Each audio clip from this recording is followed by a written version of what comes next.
Hello everyone, MARKCHES here and welcome to the channel. And for today's video, I'll be comparing the all-new LeBron 21 to the all-new Jordan 38. So let's go.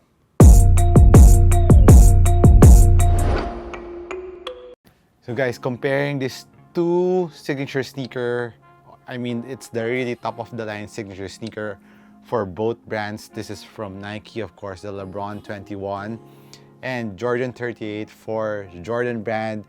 And coincidentally, they are priced the same, 10,900 pesos, or that's around $200 US. So it's the top of the line of all top of the line basketball sneakers right now, including the Wow 10 that ranges from that amount. So let me help you decide which one to get, since these two sneakers are very expensive sneakers and they have some difference. If you want to watch my full performance review of each of these sneaker, I'll be putting the link down below. But if you're comparing them and you're choosing between these two, hopefully this video will help you out. So let's start with the materials of these two sneakers. Very high contrast materials from both. Of course, the LeBron 21 has an upper layer that's made out of leather material, while on the Jordan 38 is one of like the thinnest materials that's also supportive at the same time. So the main difference between the two materials is, of course, the LeBron will feel a little bit hotter around your foot since it's made out of leather, the upper layer that is, and at the back is a mesh material, and of course the fly wires are sandwiched in between those two materials. And like I said, of course, leather is really hot on foot, even though there's some perforation going around the LeBron 21, but still is a hot sneaker compared to the 38, which is on the other side of the spectrum, which uses the all-new lino weave material, which, as you can see, is see-through from this angle. So ventilation on the 38s are really good. Plus, even though this is a thin material, it's ultra supportive too.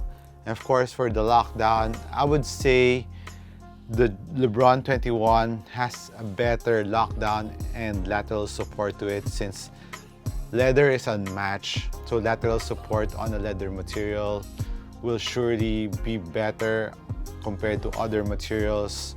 But the Jordan 38 is still good, but if you're comparing both, the support on the LeBron 21 is better in my opinion. So it really depends, but if you want more lightweight material, more ventilation, you will like 38s a little bit better in that aspect. And of course, the fly wire on the LeBron 21, it is from the first lace loop, goes down here to the last lace loop of the LeBron 21, making it an ultra supportive sneaker. And that's immediately what I felt on the LeBron 21 when I first used them. The support is really awesome, and the little drawback is, of course, the ventilation, but they put some perforation around the tongue part to give it a little bit more ventilation to the 21s. So in terms of support, the upper support, I will give it to the LeBron 21. Going to the back part of the sneaker, around the heel, as for heel lockdown and support, both are very good too. Of course, the sphere technology on the LeBron 21 cups your foot and it's very comfortable around your ankle, while on the 38s, it's also ultra padded, especially around your ankle bone. And right now, the 38s are a high cut compared to the low tops on the 21, but both heel containment lockdown are very good. Both have internal heel cups for better heel containment and lockdown. I would say in that department, they're pretty equal in terms of heel lockdown support, and there's no heel slippage on both. Now let's move on to the cushion of these two sneakers, which I think is one of the major difference between these two. Both are very bouncy in the forefoot. The 38s features a full-length zoom straddle, which is one of my favorite cushion setup ever. And on the LeBron 21, it has a 4-foot zoom, and it's a zoom turbo. It's very big, it's articulated, and there's another zoom at the back part, which is also thicker compared to the forefoot. And the main difference between the two cushioning is both are very bouncy, but the bounciness of the 38s, you would immediately feel it below your foot since it's a straw-built unit, while on the 21, you will feel it when you're really pressing down your foot, and it is also very bouncy, but there's a little bit of difference in sensation of bounciness, but both are very bouncy. On the 38s, you'll feel a little bit lower to the ground since the carrying cushion or this new Formula 23 is a little bit lower to the ground. So if you want a lower to the ground feel, but still very bouncy and a good impact protection on the heel, the 38 is nice enough. But if you want maximum impact protection, especially around the heel, and of course a little bit thicker foam or cushion carrier on the 21 will give you more impact protection from the forefoot to the heel.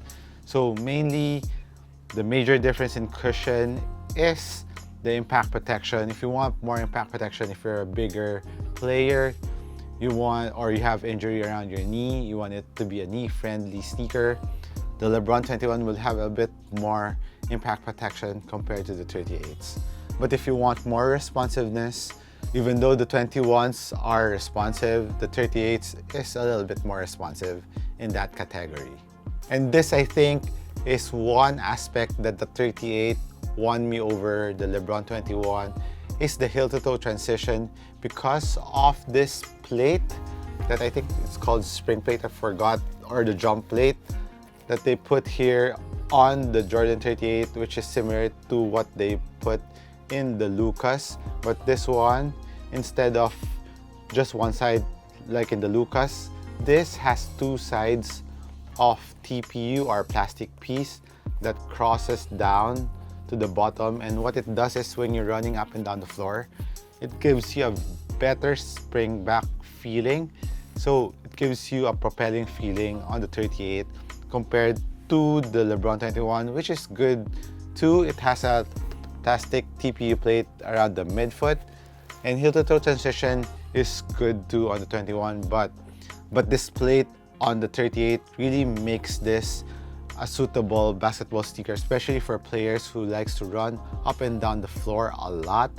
You will surely enjoy the 38s, given that, of course, it's also ultra light.